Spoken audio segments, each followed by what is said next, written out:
Ang gagawin natin ngayon ay create tayo ng map composition para sa inyong laboratory 2, which is an exam equivalent. Your first exam in the laboratory for our class in Geographic Information System. So, ang gagawin natin, una, we load the map layers. Second, change the symbology. And third, extract the municipalities on the province of your choice. Gamitin natin dito ang extract by attribute. And then, i-overlay natin ang province na napili nyo with the run-cover map of the Philippines. In this demo, we will use the municipalities from the province of Isabela. Pero bago natin paganahin yun, kailangan naka-set up muna ang processing plugin para gumana siya. So, i-demonstrate ko kung anong mangyari pag hindi naka-properly set up ang processing plugin. After that, we will create the map composition. Una, i-load natin ang map layers sa QGIS. Kapag nag-create kayo ng new project at wala pa itong laman na layers, ang unang gagawin natin ay mag-load tayo ng layers. Hanapin natin kung nasaan yung mga gagamitin nating input map layers. Dito sa GIS class ko na, naka-store ang map layers. Ang unang i-load natin ay Global Administrative Map at yun ay ang Admin 0. So itong pag i-double-click yun, makikita siya na nakaload ng unang layer dito na Fill Admin 0, which is that's the terrestrial boundaries of the Philippines. Right-click natin para baguhin natin ang itsura niya. Tanggalin natin ang fill color. So ang gagamitin natin ay simple outline. Simple line lang. Apply. And okay. So wala nang fill. Outline na lang ng Philippine Islands. Next, gusto natin display ang dagat. Yung Fill Admin 0 bit ang gamitin natin at lagay natin sa likod. Okay. Check natin ang symbology properties niya. This time, imbes sa single symbol ay inverted polygon. Pag i-apply natin siya, palitan natin ng kulay blue. Pag i-apply natin, ikita nyo, nandun na ang dagat. Represented by a blue color outside the islands from the Philippine Archipelago. Pero pagandahin natin yan. Merong mas maganda dito. Imbes sa simple fill ang gamitin natin, ay gamitin natin ang shape burst. Ayun ang shape burst. At gawin natin to color. Ang unang kulay ay white. At ang pangalawa ay blue. Light blue or something. Pag i-apply natin yan, makikita nyo, parang ganyan yung tsura. So, baguhin pa natin. Dito sa baba, sa shading style niya, set natin ang distance sa 5 units. Apply. Ayan, makita nyo, iba na itsura ng islands of the Philippine Archipelago. Parang medyo whitish sa malapit sa shore. Ayun naman, i-load natin ang municipal map layers of the Philippines. Ito ko yung Fill Admin 2. Ayun siya. Then, extract natin ang municipalities ng Isabela lang. So, dudukot natin yung extract by attribute. Ang input natin ay Fill Admin 2. Ang attribute niya dapat ay name 2, name 1 pala, equals Isabela. Ayan. Save natin yung file. Ito, save to file. Pagalan natin ng Moon Isa. Then, click run. Tapos na siya mag-extract. Close na natin. So, nandun na yung Municipality of Isabela. Itong PhilAdmin 2, hindi na natin kailangan yung Municipal Maps of the Philippines. Remove layer natin. At zoom natin sa Municipality of Isabela layer. Zoom to layer. Yan. Ngayon naman, i-load natin ang land cover map of the Philippines. Ang land cover. Now, i-intersect natin ang land cover at Isabela para makuha natin ang land cover ng municipalities lang ng Isabela. Outside Isabela ay matatanggal sa land cover output natin. So, click natin yung intersection.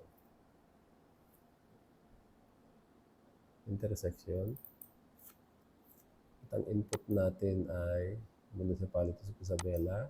Yun ang unang input natin. Pangalawang input natin yung land cover map of the Philippines.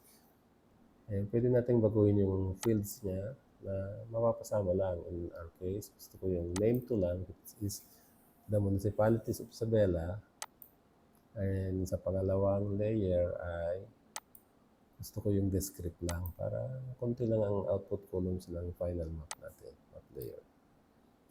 Save natin to sa file, yung output save natin sa file. LC is. Yan. The land cover of Isabela. Click ko yung run. Nakita nyo may error. Kasi hindi natin sinet up properly ang processing toolbar. So, balik tayo sa processing. Close natin muna to. Sa processing toolbar, mayroong parang tool dito. Click natin. Ilalabas na menu.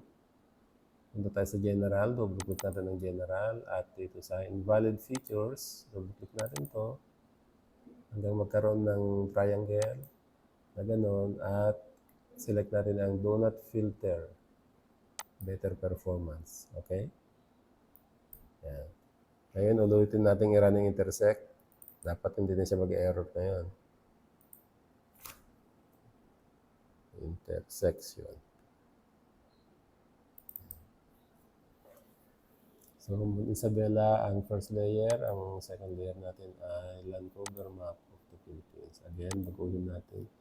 Gusto ko yung name to lang or municipal maps column ang ma-retain sa municipal boundary map layer. Pero, dito naman sa land cover, gusto ko yung descript lang. Ayan, save natin ang output sa file. Is LC isa. Replace natin pag existing file. Now we're ready to run. Yun, wala na siyang error. Tapos na mag-run. Kita na natin ang intersection ng land cover saka municipal map. So yung land cover map, din na natin kailangan. Land cover map of the whole Philippines. So, remove layer natin. Pero itong land cover map ng Isabela lang, baguhin natin ang symbology niya. Gawin natin categorize sa column na descript. Click natin classify at i-uncheck natin yung pinakadulo. Apply. Okay, yan. Land cover map na tayo. Ngayon, lagay natin sa ibabaw yung sa ilalim municipal map, pero mas ilalim pa dapat yung land cover. Ngayon, natatakpan ng municipal map ang land cover. So, baguhin natin ang symbology ng municipal boundaries. Gawin natin simple line lang siya. Apply. Ayun, kita na natin ang municipal map ng Isabela overlaid by land cover. Pero, gandaan natin. Tabaan natin to ng konti. Ayan. Tapos, magdagdag pa tayo ng white background niya. Ibaba natin yan. Palitan natin to simple line. At ang kulay niya dapat ay white. Dagdagan din natin ang thickness niya. Apply. Yung ito ay hindi siya dapat solid line, kundi dash dot line. Apply. Yan, kita na.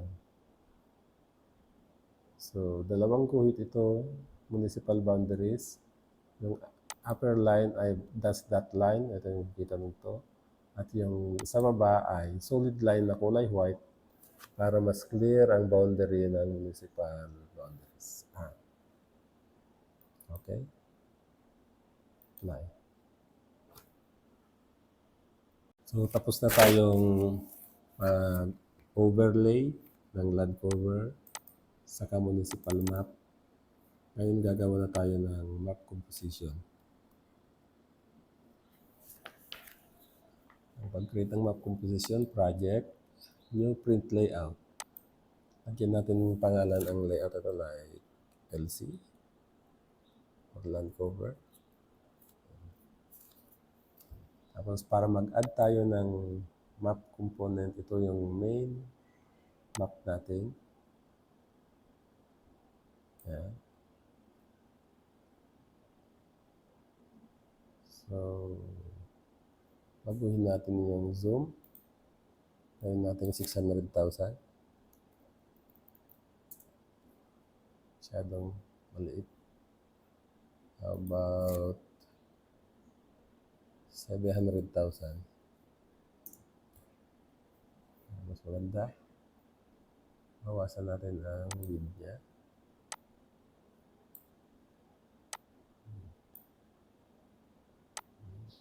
700,000 pa rin. Ano na ba? Tama, na-optimize natin yung space para walang masyadong part ang map natin na outside Isabela. Ito yung boundary lang natin. Ngayon naman, kung gusto natin i-move ito, click natin ang ito, select move pointer para ma-drag natin up or down ito. Magdagdag tayo ng title. Ito natin ilagay. Ang ilagay natin ay title ay land cover map of Isabela province. Baguhin natin yung font niya. Lakihan natin.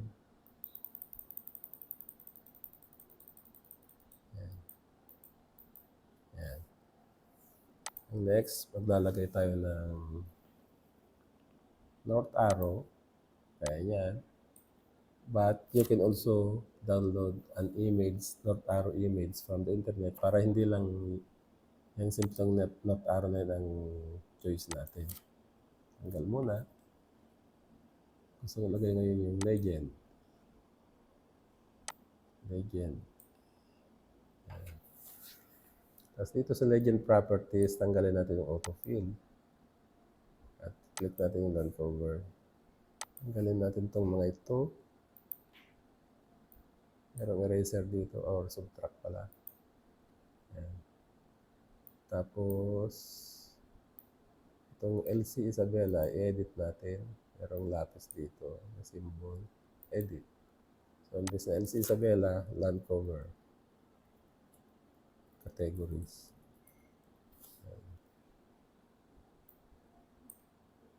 So far, okay na yung legend niya. Ang next na lagay natin yung scale bar. So, dapat nakaselect itong main map bago tayo natin i-click yung add scale bar. Kasi, kung hindi na-click ito ay hindi nakalink or hindi associated ang toolbar na ito, scale bar na ito sa map na main map natin. So, yan. Baguhin natin ang properties ng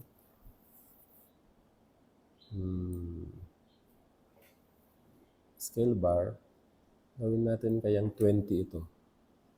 Yan, 20 kilometers bawat segment. Pwede natin dagdagan yung segments on the right. At pwede rin sa left.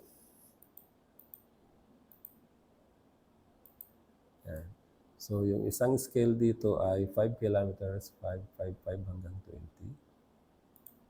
So, 20 kilometers sa left at every segment ay 20 kilometers din sa right. Pwede pa rin natin dagdagan yan yung gusto niyo. Para magkasing haba lang sila halos ng map natin. Ngayon naman, magdagdag tayo ng grid coordinate dito sa ating main map. So, naka-click dapat siya. And then, dito sa properties, ay hanapin natin yung grids. Yung grid. Click natin yung grid 1 na ginawa natin and click modify. So, ano bang interval ng grid niya? 1 degree ba? Pwede? 1? Pagawin pala natin yung CRS niya, dapat IWGS 84 ang gamitin natin na CRS. So, 1 degree, parang hindi maganda. Liitan natin. 0.5. 0.5. Ayun, mas maganda ang 0.5 na interval ng grids. At ang gusto ko ay hindi siya solid, cross lang siya. Yan. At dagdagan natin siya ng frame na zebra. Yan. Next, lagyan natin ng coordinates. Draw coordinates. Yan. Nakita nyo dito. Ang coordinates niya, gusto ko walang decimals. Yan, 0 decimals na siya. Kaso, 122 ito, 122, 123. Baguhin natin yung display niya. Imbes na decimal ay degree and minute. Nakita nyo dito, 121 degrees, 30 minutes, 122 degrees, 122 degrees, 30 minutes, and so on. So, ganun din dito. Ilayo natin ng konti yung scale bar. Mukhang dikit siya. Then, click natin itong main map again.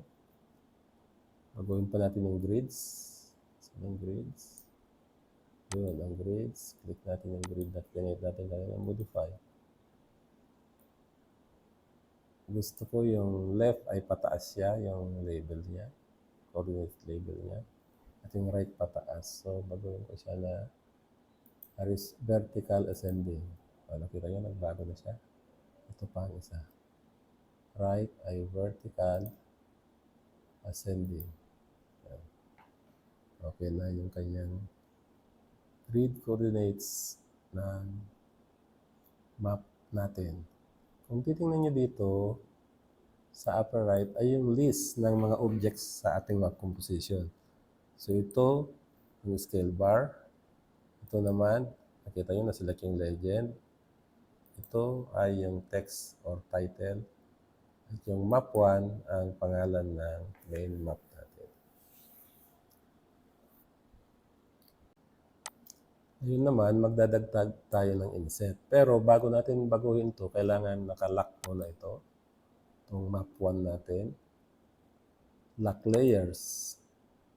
Lock styles for layers. Kasi kapag hindi natin gawin ito ay once na nagbago tayo dito sa IDE natin ay mababago din yung map composition. Kaya kailangan natin i-lock ang layers para hindi mawala ang magbago ito. Ano man ang mangyari. Balik tayo. Ngayon, tanggalin muna natin siya. At gusto kong magdagdag tayo ng provincial map. Fill admin 1. Pagawin natin ang symbology ng fill admin 1. Imbes sa simple fill ay gawin natin simple line. Tapos plus.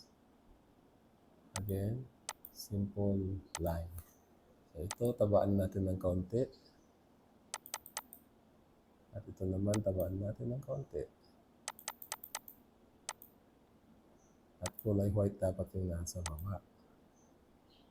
Kulay white. Okay. At ito ay hindi siya solid line, palitan natin ito. So, ito, dash dot dot line. Like? Okay.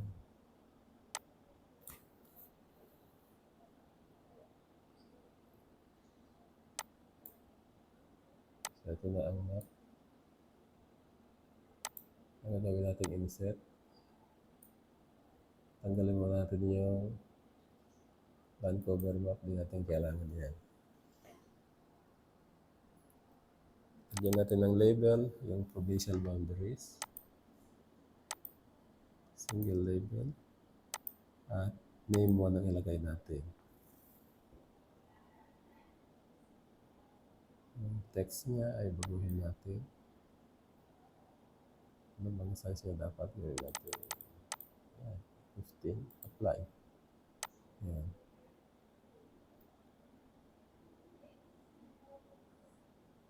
Gusto yung baguhin natin yung orientation placement niya ay dito sa placement.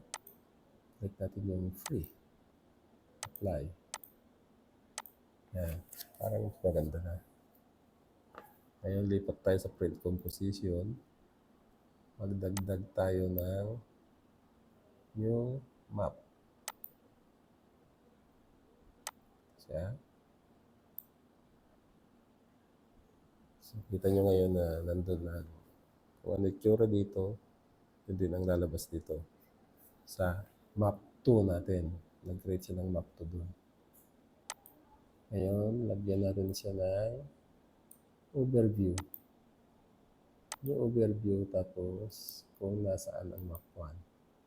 Yan, kita nyo, yung kulay reddish na yun ay kung nasaan ito.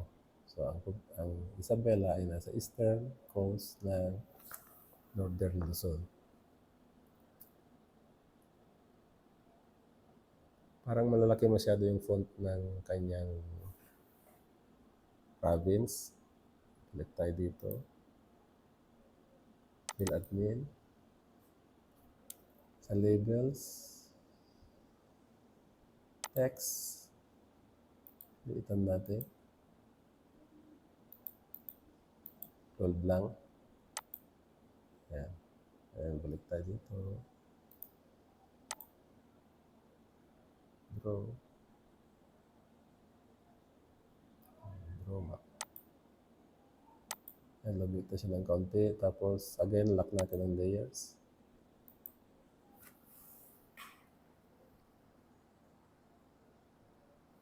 Ngayon, balik tayo dito para mag-create ng map ng buong Pilipinas.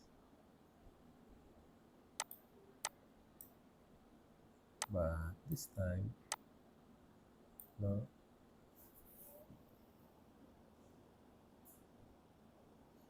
Kailangan tanggalin na natin ang labels. No labels.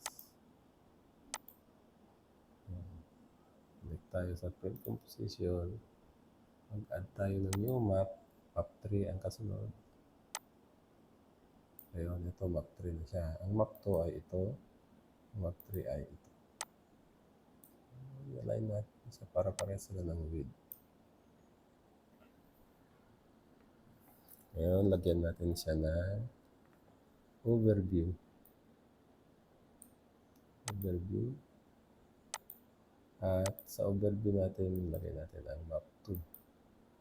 Yan. So, kita nyo na, itong map 2 ay nasa Luzon. Luzon. Mainland ng Luzon sa north.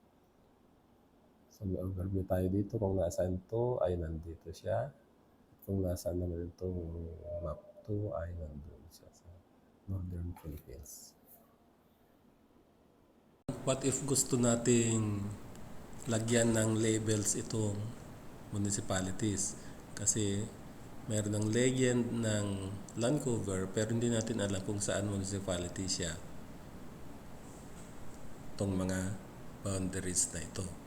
So, una i-click natin siya at balik tayo dun sa main map sa IDE natin. Click natin yan. tayo sa municipalities and land cover ng Isabela. Zoom to layer natin. Zoom to layer. Tapos isagad natin itong map na ganyan. Ngayon, right click natin ang municipality of Isabela properties. Sa labels, no label siya ngayon, lagyan natin ng single label. At gusto kong label niya ay name 2. Tingnan nga natin ang resulta. So, nandun na yung municipalities. Kaya lang parang ang labo, no? So, lagyan natin ng konti. 12. Then, lagyan natin ng buffer na kulay white at ang kapal niya ay 1 point. Apply natin para makita natin ang resulto. Yun, naging mas clearer na yung mga municipality labels ng municipalities. Pero tingnan nyo, ay puro horizontal ang itsura ng labels. Pwede nating baguhin yung placement niyan. Ang gamitin, click lang natin dito sa placement. Ang gamitin natin ay, imbes na yung default na around centroid, ay gawin natin free. Then, apply. Okay. So, kita yung pinagkaiba. Susundan niya yung shape ng polygon. Ngayon, balik tayo dun sa print composition. Okay. Balik tayo sa print composition, ha. Yan. Ngayon, gawin natin ay i-unlock natin siya. And then, redraw. Yan. Nakita nyo yung difference? Nagkaroon na tayo ng label, pero parang masyadong malaki yung buffer niya. So, balik tayo dito sa properties ng Isabela Municipalities. Doon sa buffer, imbes na 1.0 ay 0.5. Try natin kung magbabago ba ang itsura ng print composition. Now, let's go here. Ayun, mas maganda na, hindi na masyadong malaki yung white buffer ng municipal names. Ngayon naman, lagyan natin ng grid coordinates itong mga inset na to. Pwede naman lagyan ng grids yan. So, i-click lang natin siya. At add grid tayo. Add grids. Modify. So, yung interval niya, try natin ang 5 degrees sa X and 5 degrees sa Y. Kita ba? Wala. 5.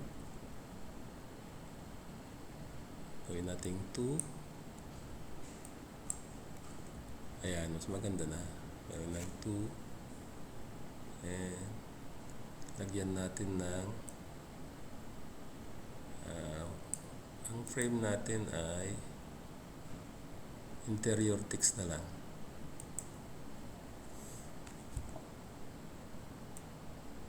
At gusto natin makita yung coordinates. Wala dapat decimals.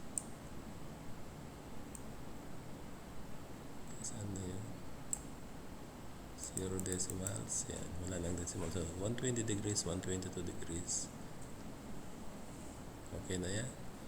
Ito namang isa na inset, lagyan din natin ng grid coordinates. So, i-click natin siya. And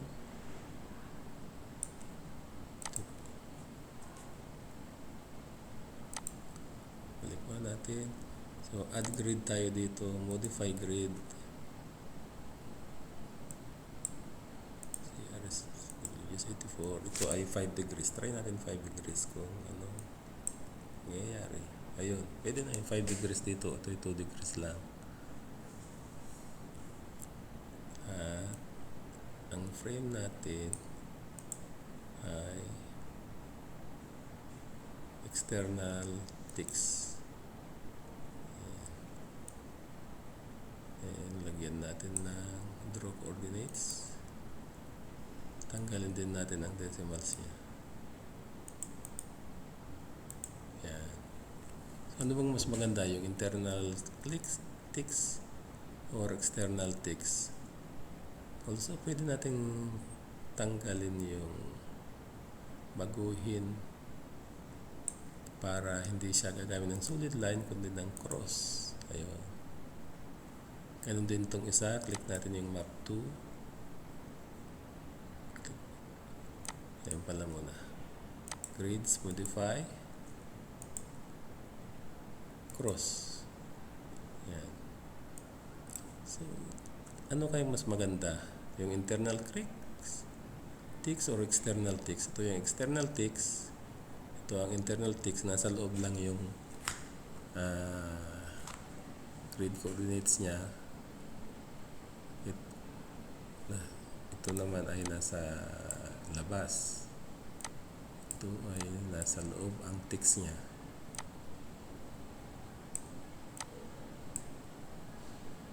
Anyway, yan lang ang paggawa ng map composition. Siyempre, pwede ko rin i-layout ito ng mas maganda pa, kaya lang this should be enough for your tutorial para kaya nyo nang gawin yung laboratory exercise nyo. Pero kapag ginawa nyo ito, dapat ayusin nyo yung legend, yung balance, color combination, gandahan nyo. Try nga natin i-edit ng konti yung legend. Bawasan natin ng entries. Tanggalin natin ito. Saka yung unclassified, tanggalin din natin. Ayan. Para mabawasan yung entries natin ng legend at mas madali yung may i-layout ito. Pwede rin na 2 columns siya. 2 columns. So, ito yung legend. Paano natin dagdagan ng columns yung legend? 2 columns. Dito natin siya. Yan natin. Ayaw gumana ng 2 columns. Equal column width. Ayun. Split layers. Ayun. So, 2 columns na in case you want to place the legend here sa ibaba. No?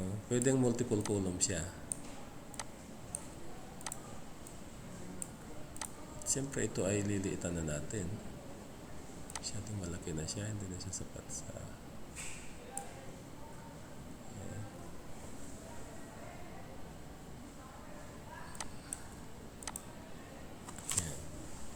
So, mas maganda ng konti ang layout niya kaysa dati. Siguro, liitan natin ang font ng legend niya. Paano ba yun? Kaya ba ang fonts? Legend.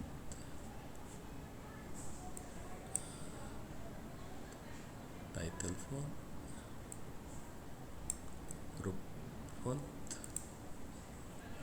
14 pala eh. Gawin natin 10 lang or 9. Ito rin, gawin natin 9. At yung legend title, gawin natin 12. Ay.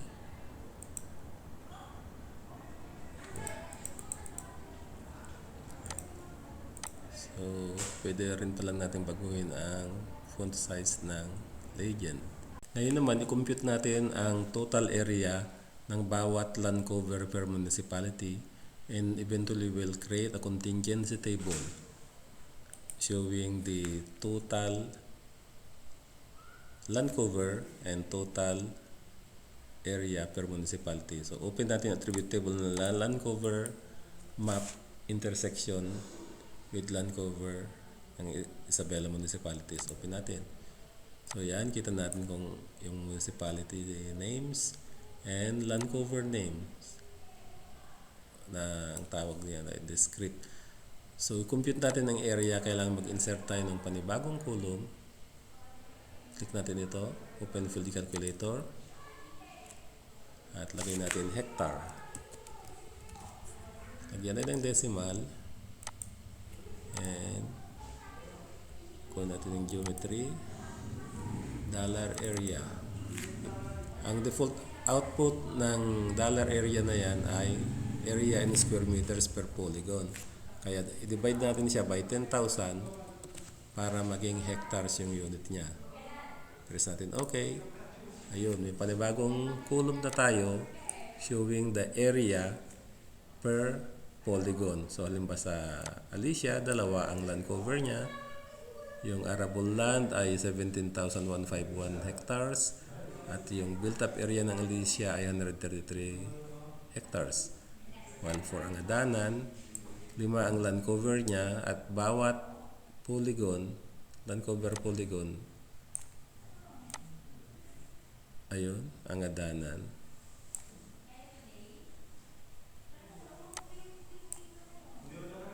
So, huwag nating kalimutang i-click ang save and stop editing. Kapag tayo ay nagdagdag ng column. So, tanggalin natin selection. Kita natin ngayon ang nangyari. Kita natin ngayon ang Adanan. So, select natin saan ba ang Adanan. Yun. Meron siyang 5 land cover types. Arable land,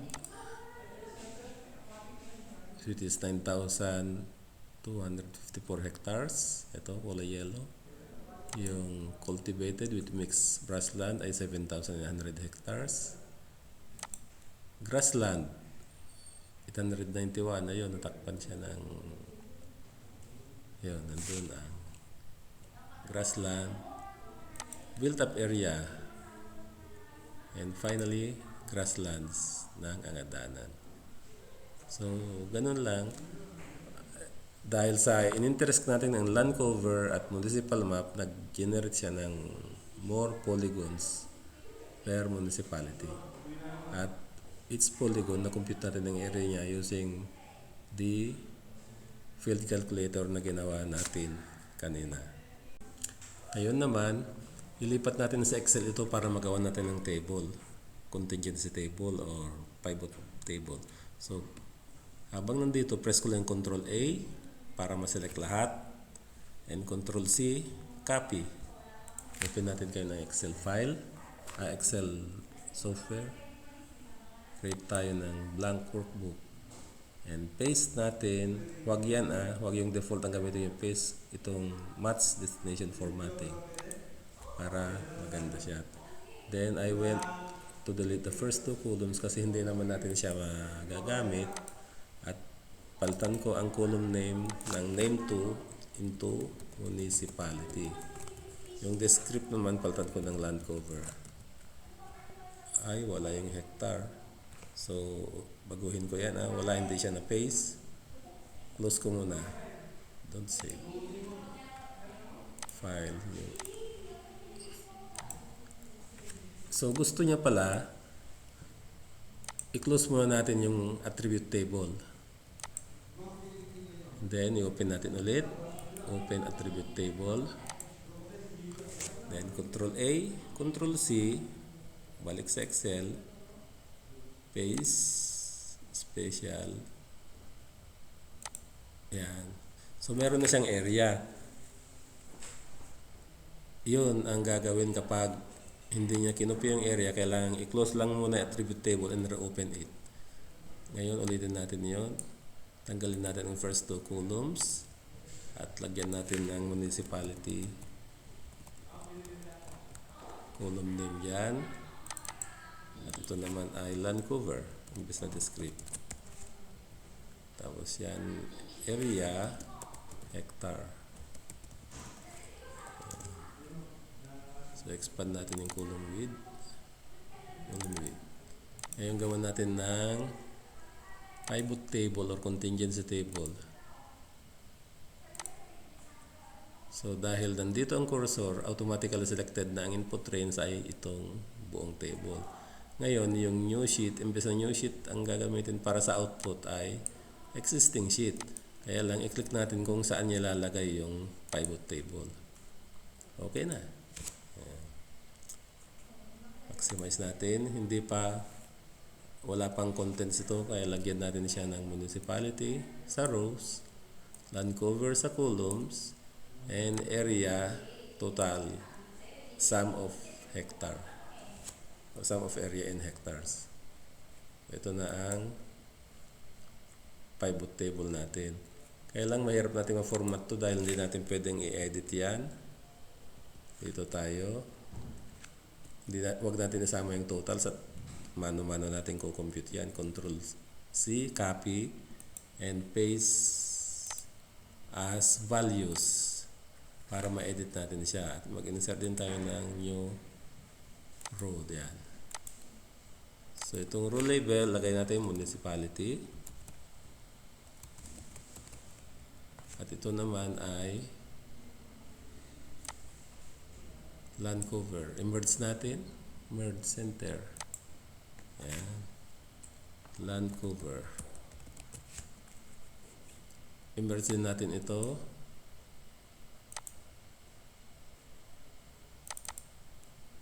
Center natin. So dito naka-merge. Ito ay lagyan natin ng total. Total. At i-merge din natin siya with this. Center. Also, lagyan din natin ng total dito. Ayun, mag-auto sum tayo. Select natin yung isang row. And sum. So, kikita nyo ngayon, ito yung ay formula siya taking the summation of all the values above it. Itong na-highlight ng blue. Ngayon, pwede natin i-copy yan and paste all the way here. Yan. Compute din natin ang row total. Yan. Then, i-copy natin siya pababa. Yan. Now, we reformat this para matanggal ang clinic ko yun para matanggal ang decimals. Ayokong may decimal pero may comma separator per 1,000. Okay? Yan na. So, i-bold natin yung column names. I-bold din natin yung totals. Bold din natin ito. So, huwag na natin i-bold yung municipality. Lagyan na lang natin siya ng borders para mas magandang tingnan kung may borders siya. So, yan na yung final output natin sa ating contingency table. Halimbawa, kanina ay maraming polygons ang Alicia. So, ang polygon niya, arable land, built up, area, 2 lang. Itong angadanan ay 5 or 4 ba yan? Parang nabawasan ang angadanan. 1, arable, built up, cultivated, and grassland lang siya. Tingnan nga natin.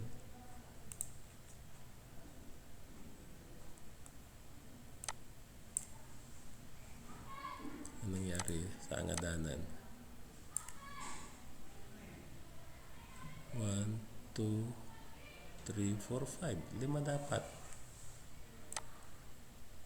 Bakit dito ay 1, 2, 3, 4? So, alin ang nawala? Arable land, built up, ano pa, cultivated, and grassland.